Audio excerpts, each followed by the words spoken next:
2017 সালে সবচেয়ে জনপ্রিয় গেম ছিল পাবজি, যেটা শুধু কম্পিউটারেই খেলা যেত এবং এর এত জনপ্রিয়তা ছিল যে বিশ্বে সবার মুখেই এই পাবজি গেমটার কথা শোনা যেত। একমাত্র ব্যাটল রয়্যাল গেম হিসেবে পাবজি অনেক সুখ্যাতি অর্জন করেছিল 2017 সালে। আর ফ্রি ফায়ার সৃষ্টি করা গেরিনা কোম্পানি স্থাপিত হয় 2009 সালে। তাদের যাত্রা শুরু হয় সিঙ্গাপুর থেকে। গেরিনার মালিক হচ্ছে ফরেস্ট লি, যিনি একজন অনেক দক্ষ এবং ব্যবসাকে ভালো বোঝার একজন মানুষ। না হলে এই ফ্রি ফায়ার গেমটা হয়তো এতদিনে টিকে থাকতে পারতো না।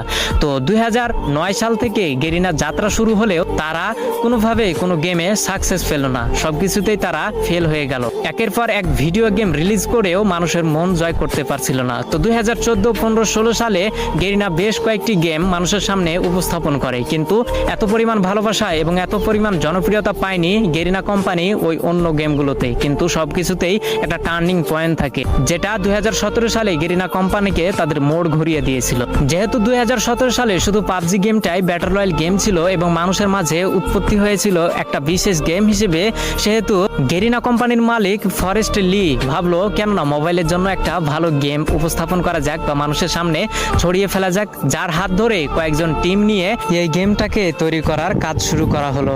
2017 সালে সর্বোচ্চ ব্যবহৃত গেম হচ্ছে পাবজি এবং সবার মাঝে জনপ্রিয়তা পায় পাবজি, কিন্তু কম্পিউটারের মাধ্যমে।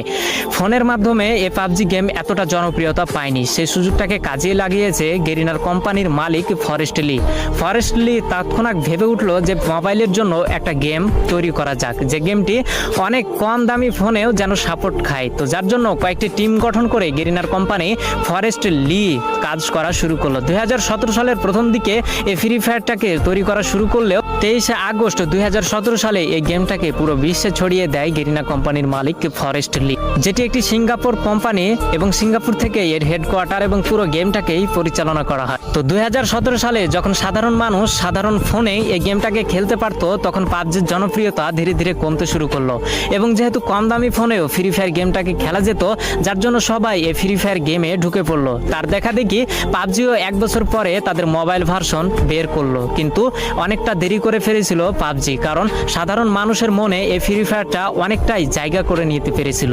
তো পুরো বিশ্বে ফ্রি ফায়ার গেম এমন এমন রেকর্ড গড়েছে যা হয়তো আগামী বছরে কোনো গেম এই রেকর্ডগুলোকে ভাঙতে পারবে না। তেমনই দুটি জনপ্রিয় রেকর্ড হচ্ছে 2019 সালে সর্বাধিক প্লে স্টোর থেকে ডাউনলোড করা গেম হচ্ছে ফ্রি ফায়ার গেম, যার জন্য প্লে স্টোর থেকে তাকে অ্যাওয়ার্ড দেওয়া হয়, এবং 2020 সালে দৈনিক 80 মিলিয়ন অ্যাক্টিভ ইউজার এই গেমটি অর্জন করে ধরে রাখতে পেরেছিল, যার জন্য এটি একটি বিশ্ব রেকর্ড হয়েছিল। হয়তো আজ পর্যন্ত অথবা পূর্বে অথবা আগামীতে এই রেকর্ডটি ভাঙতে পারবে না কোনো গেম। তো এগুলোই ফ্রি ফায়ারকে জনপ্রিয়তা পাইয়ে দেয়নি, জনপ্রিয়তা পাইয়ে দিয়েছে 2017 সালে এই মোবাইল ভার্সন বের করে।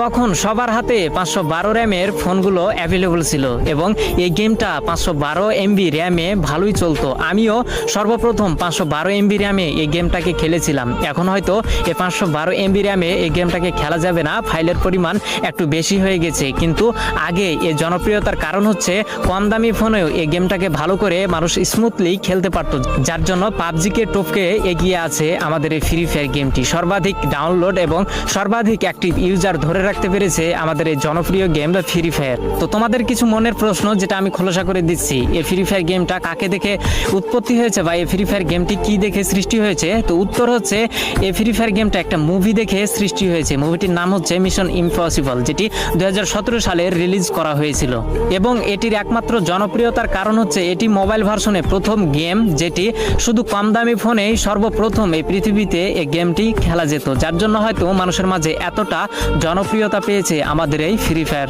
তো তোমরা অনেকেই আছো তোমাদের বন্ধু বান্ধবের সাথে তর্ক করো ফ্রি ফায়ার গেম আগে এসেছে, পাবজি গেম আগে এসেছে। তো এর উত্তর হচ্ছে পাবজি গেম কম্পিউটার ভার্সনে সবার আগে এসেছে এবং ফ্রি ফায়ার গেমটি মোবাইল ভার্সনে সবার আগে এসেছে। তো তোমাদের কাছে আমি প্রশ্ন রাখলাম, তাহলে কোন গেমটি আগে এসেছে? আসলে দুটো গেমই একসাথে এসেছে। তারপরেও জানি না পাবজি কেন ফ্রি ফায়ারের উপরে এত কেস বসিয়ে দিচ্ছে। আসলে ফ্রি ফায়ারকে এতটা জনপ্রিয়তা হতে দেখে হয়তো নিচে নামানোর জন্যই এসব কাজ করছে পাবজি। তবে ফ্রি ফায়ার গেম যেহেতু নন কপি, সেহেতু এই ফ্রি ফায়ার গেম আরো সামনে এগিয়ে যাবে, তাকে কেউ বাধা দিয়ে রাখতে পারবে না, এটাই হচ্ছে বাস্তবতা।